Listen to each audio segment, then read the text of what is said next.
Hi there, this is Darren from Treasure Life Family Farms, and we got a big day ahead of us today. A lot of stuff you've already seen, but we're going to use the zero-turn mower, do a bunch of mowing. I've got to change and sharpen the blades and change them out on that before I get going. In order to do that, I want to clean up my work area here, so I'm just going to back this out, get it up on the ramps, put that hole auger and the battery charger and some of these things away so I got a little more room to work.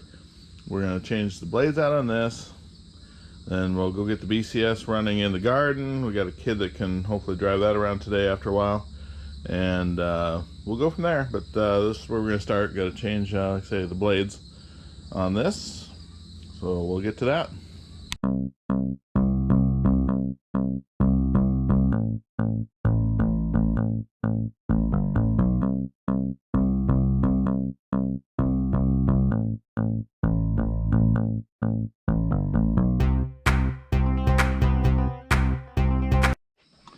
Alright, so this is an old set of, our older set of blades, and the ones that are on the mower right now are fairly new, like may have never been sharpened before new. These are well worn and pretty rough, but they still work, and we get them sharpened up on there. Then when I crawl under the mower, I crawl under, I take one off, put one on, take one off, put one on, and kind of reduce my under the mower time a little bit. Not that that's a big deal. These ones are all sets of mower blades off of Grandpa's mower, and these are all almost like new, but he changed them every year. So my son mows his grass for him, helps him out, and found that out and thought, well, why don't we sharpen them up for you, Grandpa, and then you don't need to buy them every year. And we sharpen them once, you'll be enough for another 10 years because you only change them once a year. So that's the plan. I've got them all here, and I just need to run them through and put a little bit of an edge on them because they're stinking brand new, especially compared to anything we do.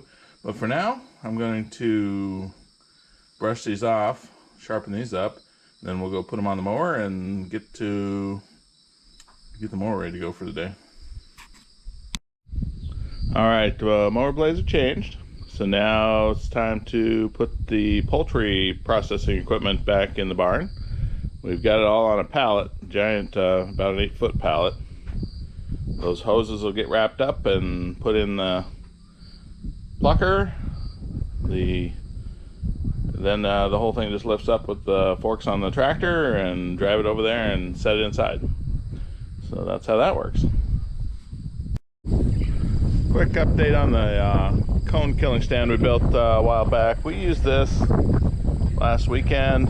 This is so much better than that Featherman that I bought, and I realize this is not in a profile that they can ship, so I understand why they don't sell this instead.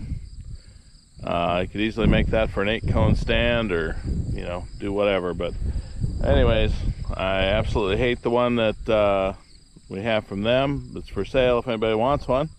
And this one, battery went bad on the GoPro, changed it out. This one, I really love the way it works, so we're just gonna keep putting that back in the barn. You look down here, that's where probably 10 or 15 chickens just bled to the grass. I would say, hey, get the Featherman one if you're not gonna be putting your let them drain in the grass. No, because if you were to put that on a floor in a building, there would be mess everywhere. It doesn't actually contain it in the tub at the bottom. However, that being said, if you're looking for one, I got one cheap, Northern Illinois. We'll make a deal. It's just sitting in my barn waiting for some other day, I guess. So there's this. Gotta get that put away today too. Well, we had a pretty big day today. Got a lot done.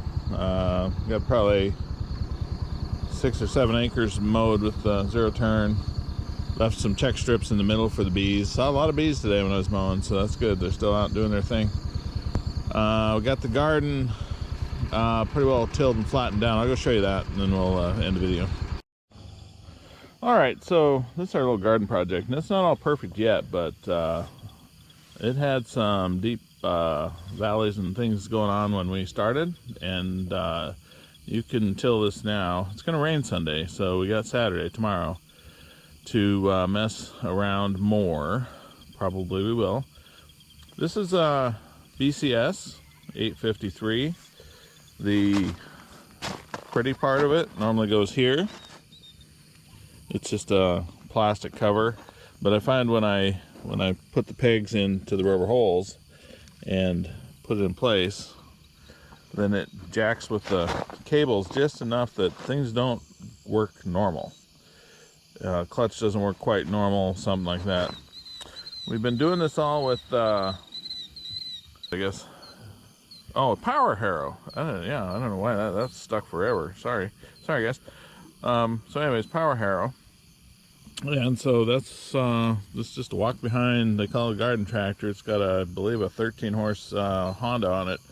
That Honda starts awesome every time. It's got an electric start system, but I've got the battery box off of it because I need to get to the clutch underneath the battery box often enough that it's a pain to have it all put together just in time to take it all apart again. So I might move the battery box somewhere else and get it going again. It's kind of cool to electric start it, but it starts on the first pull no matter when you leave it. So anyways, here's our kind of our job of the day here. These all had some pretty deep furrows between the beds. These are 30-inch garden beds that you're going to find a lot about if you're looking at John Martin 40A and I don't know, Steve, what's the Stone guy's name? Curtis Stone. So we had this all bedded up, ready to just use them when we wanted them, but we didn't use a lot of them, so I tore them down so I can maintain knock the grass down, keep the grass knocked down. So that's the plan. And that's the end of the video for today. We'll be out doing more stuff tomorrow. We want to pick a bunch of tomatoes, and I'm not sure what else I got to do tomorrow. It's just, there's so many projects. We want to get the chicken tractor in the barn, which means we got to clean some barn out and basically make that nice for chicken tractors to go in for the winter. Stuff like that. So thanks for watching, and you know, like and subscribe, and we'll see you in the next one. Thanks for coming along. Little bonus clip here. We're putting our basketball hoop away for the night. Last game of pig lasted pretty long, and we got a little dark, so I'm just gonna drive the gator and shine some lights, so when he shuts it off and stuff, we make sure you can see to get in and out of there, and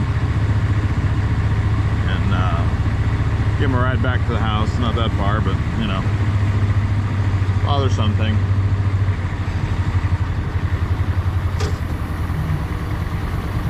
Guess he's going out around the tree.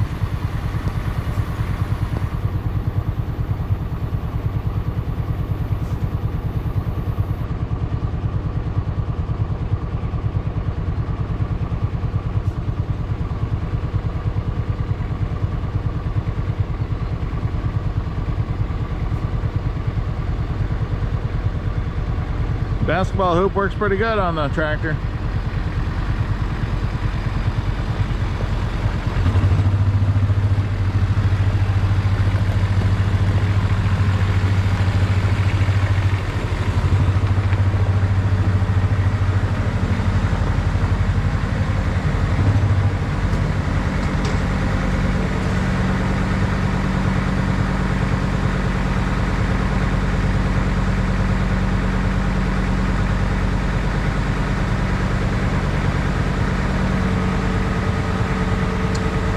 A bit of an oil leak on the Kubota.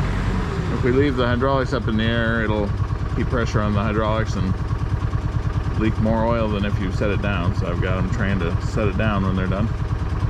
Anyways, Kubota's away. We'll head back to the house. A little bonus footage here.